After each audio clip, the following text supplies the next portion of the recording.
When I was reading this reading a couple of days ago, two stories came to me from my past that I don't think I've thought of since they happened, but they just popped into my mind. It's sort of interesting how that can happen when you read a truth that it just took me back there.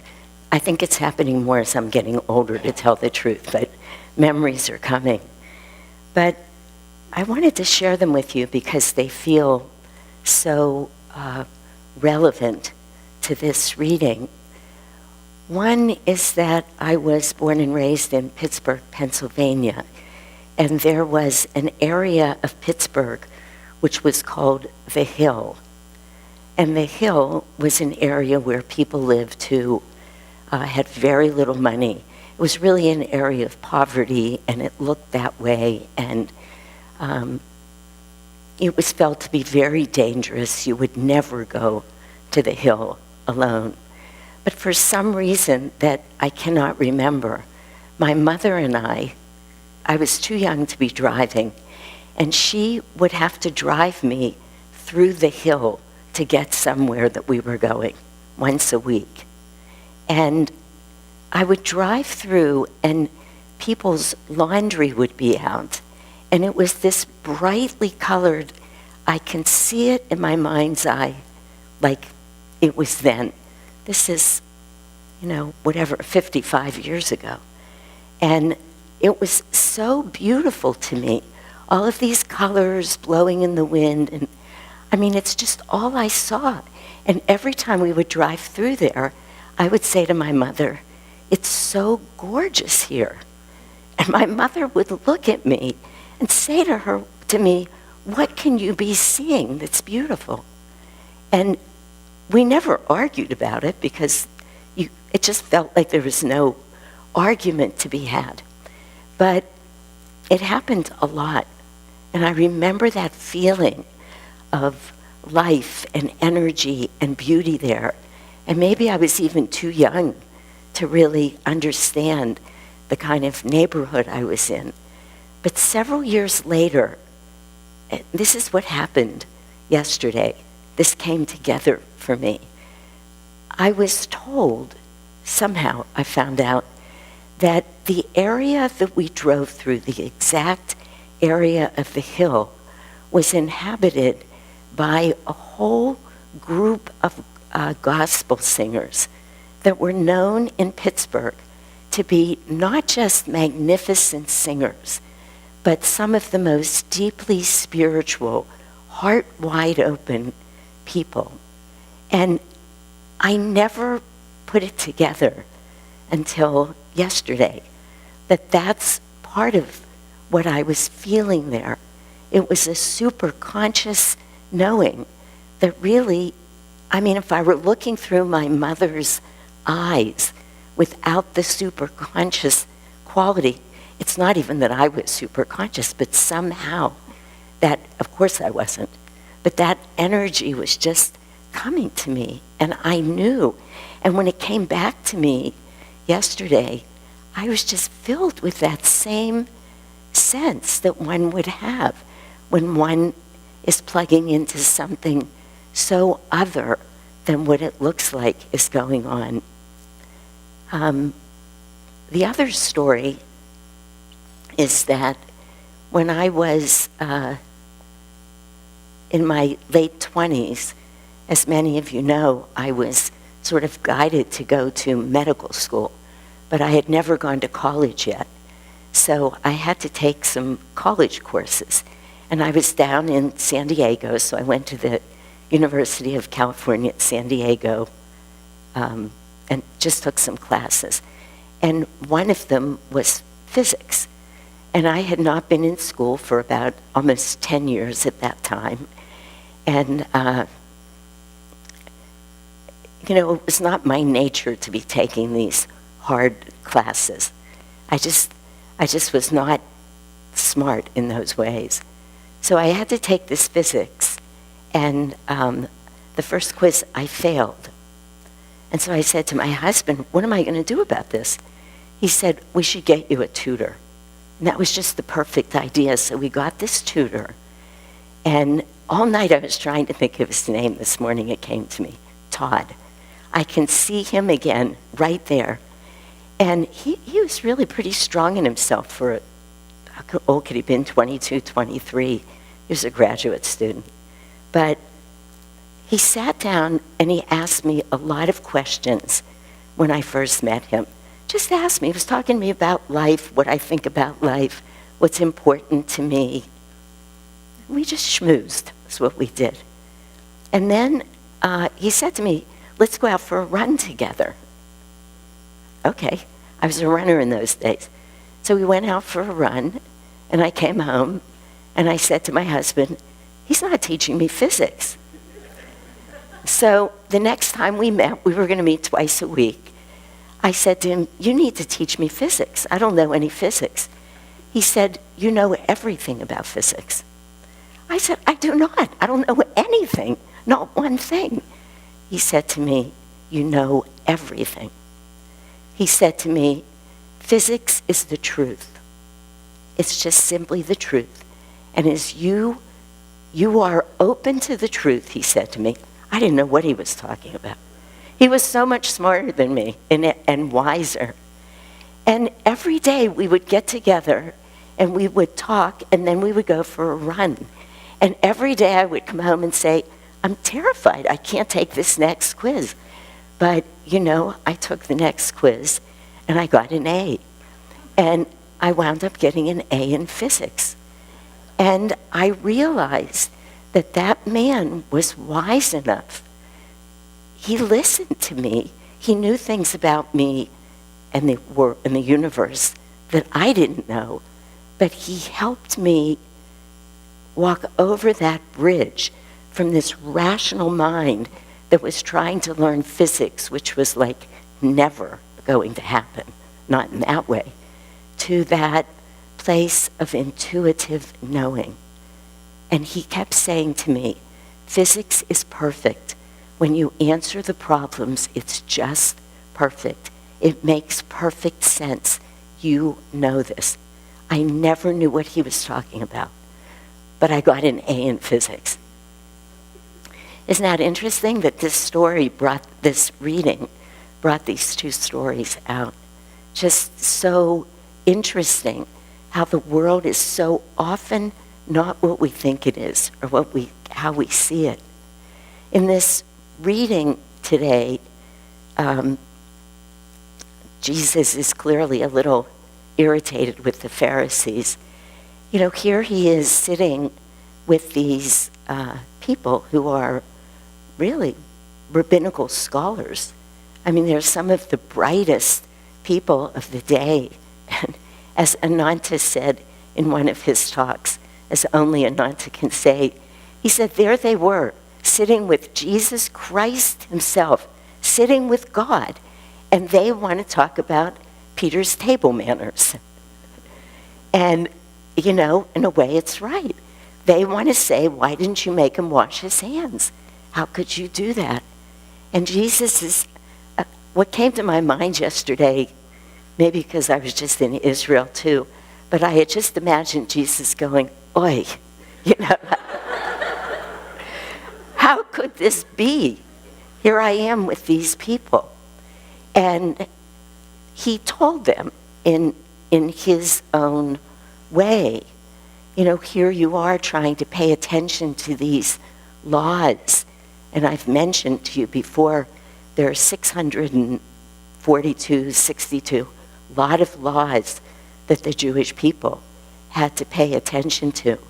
But in none of those laws were they going to be able to know about the love of God, to discover intuition, to experience ever new joy. It wasn't going to come that way because they were leaving out the quality that's essential for all of that, which is the superconscious aspect of intelligence. They just simply were not going to find their way there, because the interesting thing about superconscious intelligence is that if it's not there, you will never find God anywhere. And when it is there, you will see God everywhere. And there's no getting around it. I mean, Swami Kriyananda just says any intelligence born outside of the self, this is his word, by the way, it's just a sham. It just simply can't be that the truth and true intelligence has to come from within. Here we are, we're living in the very center of intellectualism. There is so much knowledge where we live, not just where we live, but in our country, really, in many areas, but certainly here. And yet there's so much angst. There's so much, as we know and we see, people can't find the truth. There's a restlessness. There's a confusion because they haven't plugged into that superconscious aspect. There are two mechanisms of intelligence. One is with the mind. That's driven by desires, by the senses, by human intelligence, by knowledge, by building up huge funds of knowledge. But the mind gets very restless and it gets confused and it's very vulnerable to what we call Maya. And so no matter how much we use our minds, we never find that which we're really looking for. And we tend to see a lot about what is wrong. We run the same tapes over and over. But the other way of knowing is through the heart. And that's what Swamiji is talking about in this reading.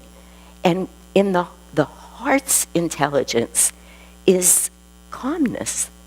It lifts us up to a higher level of consciousness and shows us what we're looking for. It puts us in a position, the knowing of the heart, just what our affirmation was about today. Developing the heart's devotion means opening to true divine wisdom and knowing. And from that place, we get extraordinary clarity. We develop perception. We develop insight. We know that which we want to know, that the mind can never know. As Swamiji said, it's just all a sham when it's coming from here. It doesn't lead us anywhere. I want to share another story with you that I've told before many years ago, but it's just so perfect today. The very first patient that I ever went to see when I went to medical school. So this is first year of medical school. Nobody knows anything. To me, it just seems like a setup for them to help us feel terrible, but that's what it is. Except I had been a nurse for many years, and I had been an intensive care and coronary care unit nurse. So I was not afraid of being with people, and I was not afraid of hospitals. But they asked me to see this woman who had some kind of heart disease. And when I went over to the hospital to see her, the nurses, I went to the nursing station. In those days, we actually had physical charts, and I was going to read her chart. And the nurses said to me, she's dying. And they said, and she's very depressed. For days, all she's been saying is she wants to leave. She doesn't want to see anybody. She doesn't want to see her doctors, nobody. And I'm there saying to myself, what? Why did they assign me to this woman? I mean, it really felt so wrong. I was a first-year medical student, and I was going to go in and invade her her privacy, her integrity. I just couldn't fathom that I was being asked to do this. So I made a little detour to the meditation room at Stanford, and I sat there for a little bit. And then I went into her room, and I just sat down with her. This woman looked so sad. She had late-stage congestive heart failure, hard for her to breathe. She was sick. And I just looked at her, and she looked at me. It was such a poignant moment. And then I said to her, "How are you?" And she said, "You know, I'm not doing great." And I said to her, "You want to tell me about it?" And she just started talking. I was being given an hour to see her, then probably going back to the anatomy lab or something. And she told me. She just talked to me for an hour. She told me about her life. She told me about what she had, what she feels she's lost, all of her friends who have died, how hard it is to be sick. And I just listened to her. And I was truly, engrossed with her story. I moved over, I sat on her bed, I put my hand on her, and I left. And I told her I'd be back in 2 days. That was my next clinical day. It was an hour. I walk into her room, and the room's empty, and the bed's stripped. And I thought, oh my God, she left. She died, is what I thought. So I went to the nurse's station, and they said to me, the most amazing thing happened. They said she was so sick, we were just all waiting for her to die. The day after you saw her, she walked out here. She said, "I'm going home." We said, "You can't go home." She said, "Yes, I can." She signed herself out against medical advice. She lived for 6 months. I stayed in touch with her. You know, that woman's energy had been blocked from her heart, even though, interestingly, her illness was all about her heart.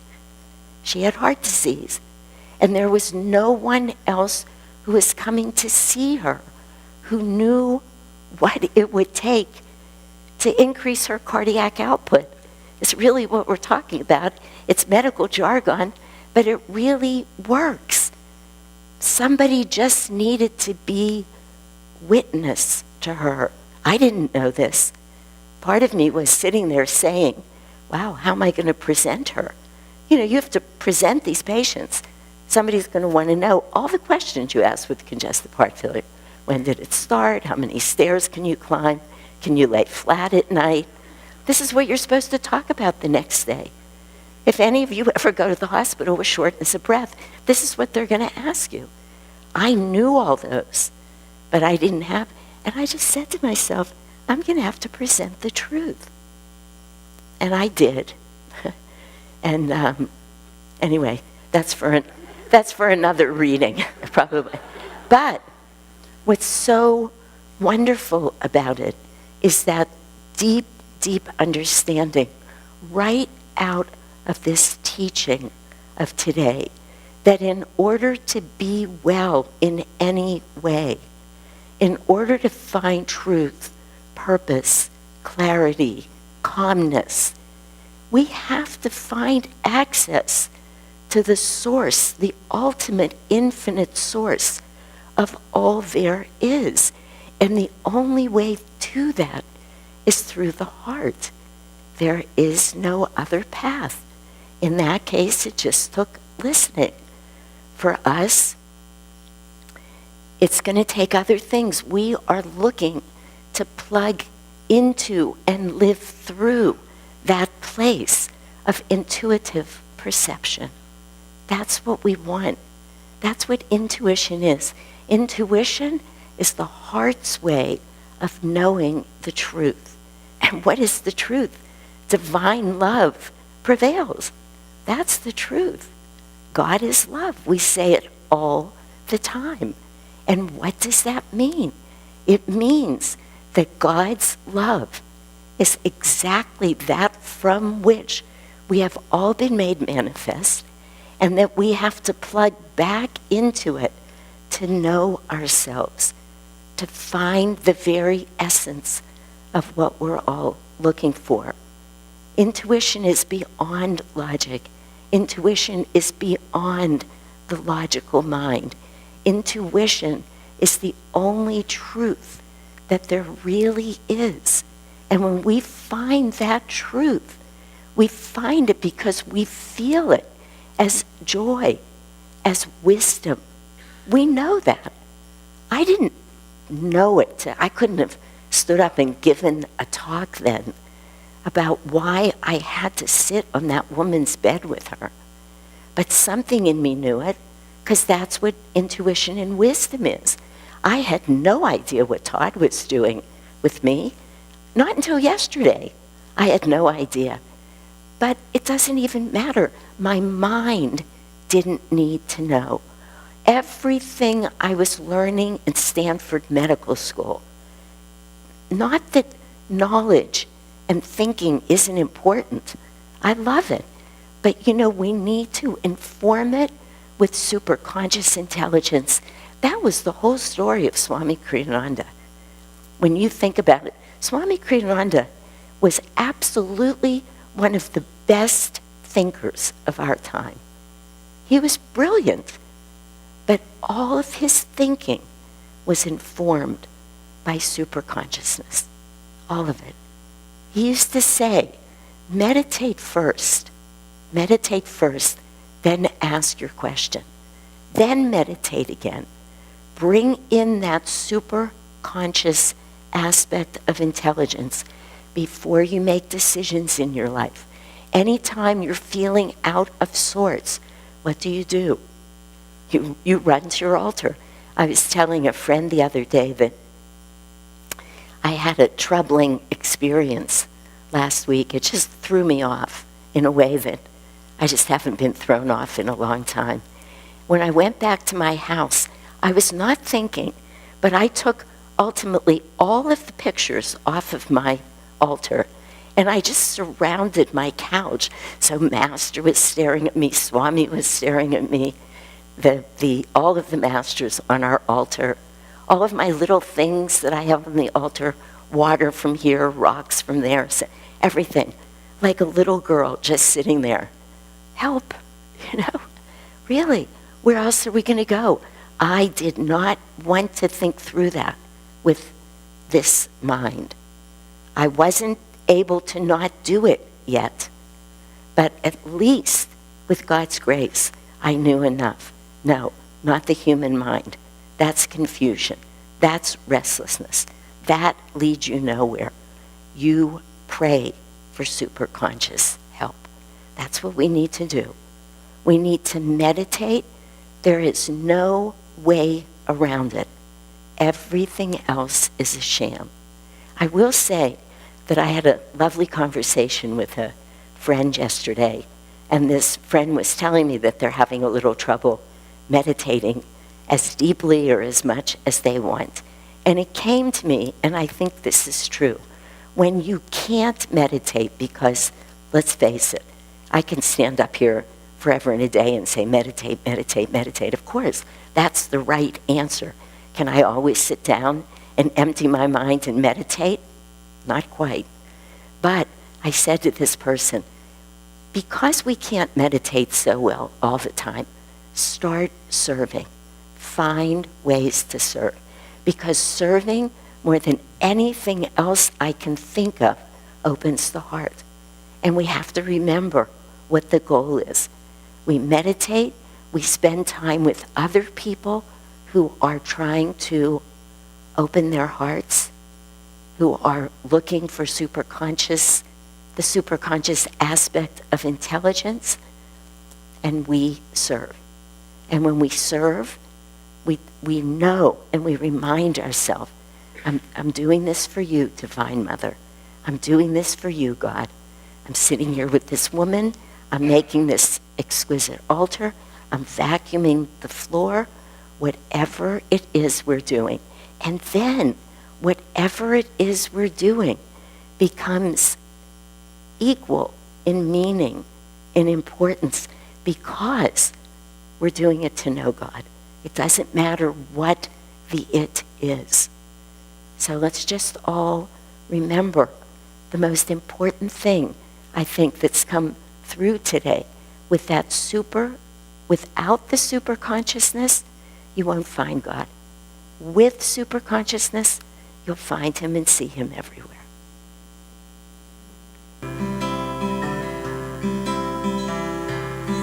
Gather round, let joy sing out today. Dawn now is breaking, and the mountains say, it's only light can make the darkness run. Lift up your head, greet the rising sun. Greet the rising sun. Some people think to harvest happiness by weeding troubles, easing every stress.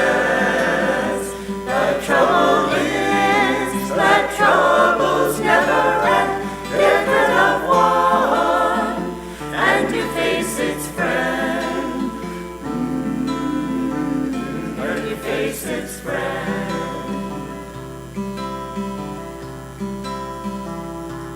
It's in your heart, the songs of joy